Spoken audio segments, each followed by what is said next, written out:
It's kind of crazy to think about, but what if the answers to all our modern money problems weren't in some newfangled crypto or a complicated stock market trend? What if they were actually hidden in stories carved onto clay tablets thousands and thousands of years ago? Well, that's exactly what we're going to do today. We're heading back to ancient Babylon to dig up some financial secrets that are, believe it or not, just as powerful now as they were back then. So, let's set the scene. We're in Babylon, literally the richest city in the ancient world. Gold everywhere. But our story starts with these two guys, Bansir, a chariot maker, and his buddy Kobe, a musician.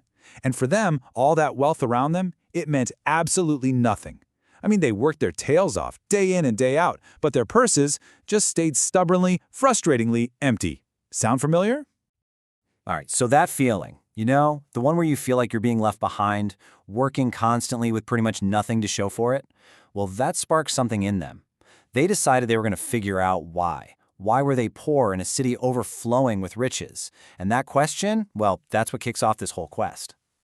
And isn't that just the ultimate paradox? I mean, you're living in a world that's just brimming with opportunity. You see wealth all around you, but it just feels completely and totally out of reach. That was Bansir and Colby. These guys were good at what they did. They were skilled, they were hard workers, but they just could not get ahead. And wow, is that a feeling that so many of us can still relate to?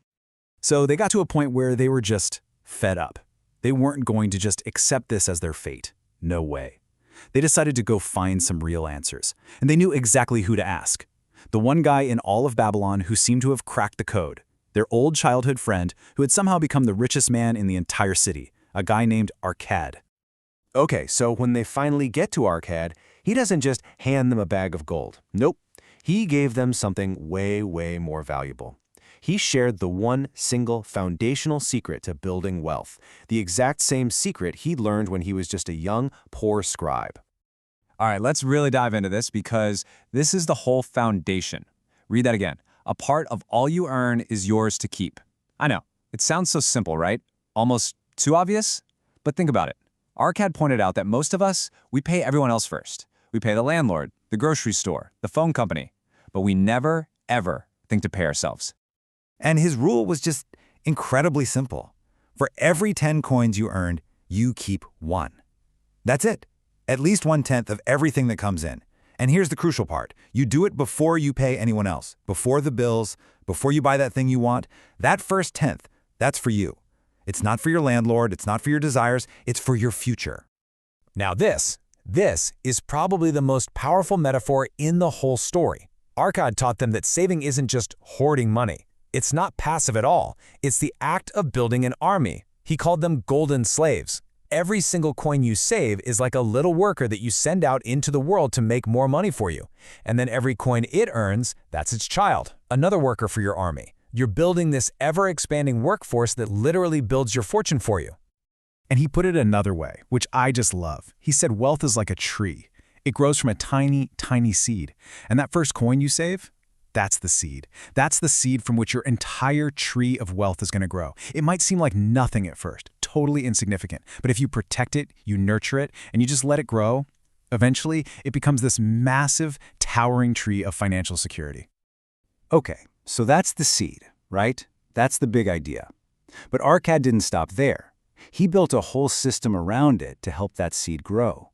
In fact, his system was so powerful that the king of Babylon himself asked him to teach it to everybody. And what Arcad came up with was what he called the 7 cures for a lean purse.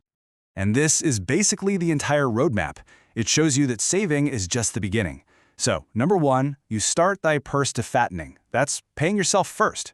Number 2, you gotta control thy expenditures. Live on what's left and really learn the difference between what you need and what you just want. 3, make thy gold multiply. Put that army of savings to work. 4, and this is huge, guard thy treasures from loss.